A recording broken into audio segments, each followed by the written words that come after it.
Hello and welcome back, business leaders, entrepreneurs, students, young adults, old adults, middle-aged adults. Everybody, welcome back. So I told you in one of the last videos that we did about how to resign that I was going to do a video on how to negotiate the position you've been offered. And I'm following through on that promise right now. We are going to talk through how to navigate the negotiation process once you've been handed an offer letter. So I did a short video about 3 or 4 years ago about how to interview. I've been following the stuff that I talk about in these videos. I've been following for 8 or 9 years, kind of subconsciously, and that's been the impetus, if you will, for these videos. So really, if you're following these videos and these principles like I have, you should be getting job offers and kind of keeping your eyes open for new opportunities and things like that. So inevitably, this is going to come up. So I feel it important to talk through how to navigate the negotiation process, because it really is, it takes some skill. So assume with me for a moment that you've already resigned your old position, or you're in the process of doing that, and you've had a job offer, you've got a offer pending, and the recruiter has called you to go over the terms. So a couple of things to point out here. Number one is when the recruiter calls you to give you the terms of the offer, you just need to listen. Don't really react unless you already have kind of an idea of whether the offer is going to be high or low. Sometimes people are privy to that information beforehand, and that's where I would say if it's on the low end, you can say that you're surprised that it doesn't necessarily meet your expectations. But here's really the key at what I'm getting at. Don't start negotiations on that first call, okay? You don't do that. You always want to take everything back. You can ask whatever questions you have, and then you say, look, you know what? I need some time to think about this. And when do you need a response? That is key, because if you just start jumping into your negotiations, you're not going to have everything as well thought out as you should have, kind of like these videos that I do. And you're just you need to be well scripted and really think through and show them some of this is optics. I'm not going to lie. Some of this is just optics, that you are really considering things. And so when you sleep on it, you come back a day or two later, that's when you go into your talking points. So I'm just going to give you a few talking points that I have used to negotiate more money. But before I do that, let me also stop here, because this is another pitfall that some people get. They let fear kind of creep in. They get emotional about the great job and the great prospect that they have, and maybe they're throwing you 7% raise, let's say, and really you were thinking it'd be more along the lines of 10 or 15. But you know what? It's a great opportunity. I don't want to be greedy. All these things start creeping into your mind once you have the offer on the table, because we as humans invariably tend to take the path of least resistance, right? So you start talking yourself out of a counter, when in reality you should counter, because how many opportunities do you have to negotiate a salary? One opportunity, really, unless you want to ask for a raise, which go watch my Ask for a Raise video. That's a much more difficult place to be in. You really have one opportunity to really negotiate that raise from a substantive standpoint. So there's that little tidbit. I'm gonna throw a couple little nuggets out here, and we may, again, some of these videos are gonna go long because there's so much content packed into these things. I also want you to understand that once a company has chosen you as the candidate for the position, they have already invested so much money in you, and they have placed, at most of the times, they have placed all their eggs in one basket. I've never been a part of a hiring process where we say, okay, we're going to take we're gonna take David, but if David declines or asks for too much money, then we're gonna go with Sally. And if Sally doesn't work out, they don't have all these contingency plans.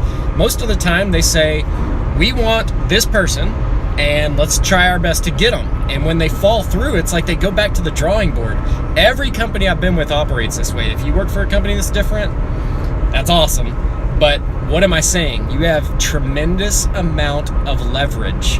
A company is not going to rescind an offer because you come back with a counter offer that's $5, $10, $20, $30,000 over their asking. Okay? And we can back up and talk about setting expectations, but for the sake of time, I just want to hit the highlights here. So you have a tremendous amount of leverage. Don't let fear get in your way of countering. Take the considered response approach by sleeping on it overnight. And then now I'm going to get into some of my talking points for you. So one of the things that you want to start with it when you talk to the recruiter and you call them back, you say, look, I'm thrilled that you have offered me this position and selected me for the role. I'm honored to have been selected, but I want to go over a few of my concerns, and one of them is the fact that the salary came in. I was a little surprised at how low it came in. You want to tell them you're surprised. It did not meet your expectations, and you, because of the additional workload, the additional scrutiny, the stress, the toll on your work-life balance, whatever it is, you've got to look at the position. You're not making this up. You look at the position and you evaluate. You do an assessment and an appraisal of what additional burdens it's going to place on you, and you lay all those out and you say, I value what I'm going to bring to this as the chosen candidate. I value it at X.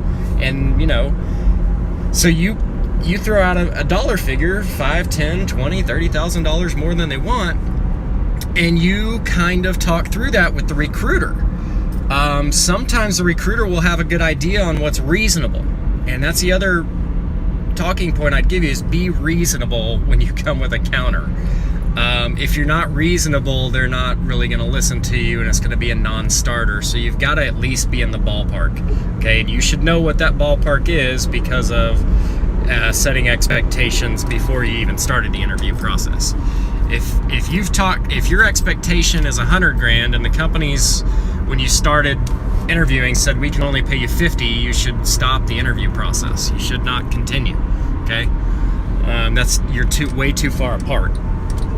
So anyway, those are a few nuggets, guys, as far as how to start the negotiations. A couple of talking points, a few pitfalls of some of the traps people can fall into.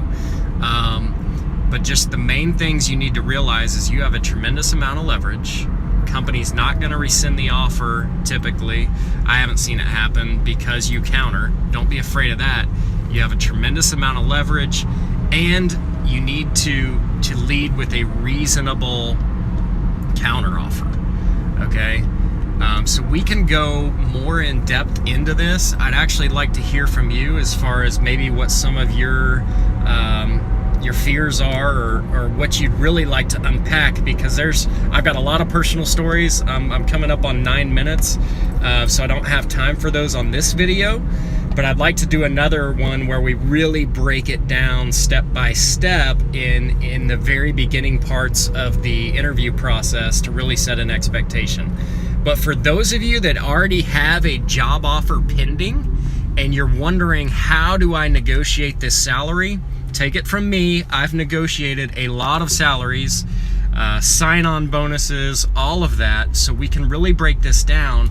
But you've got to be reasonable. You have to kind of slow play things. Don't start jumping into the negotiations right away.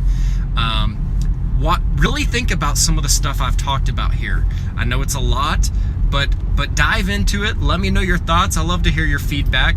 Sometimes feedback is good. Sometimes it's like, I've been doing this 30 years and this hasn't worked for me.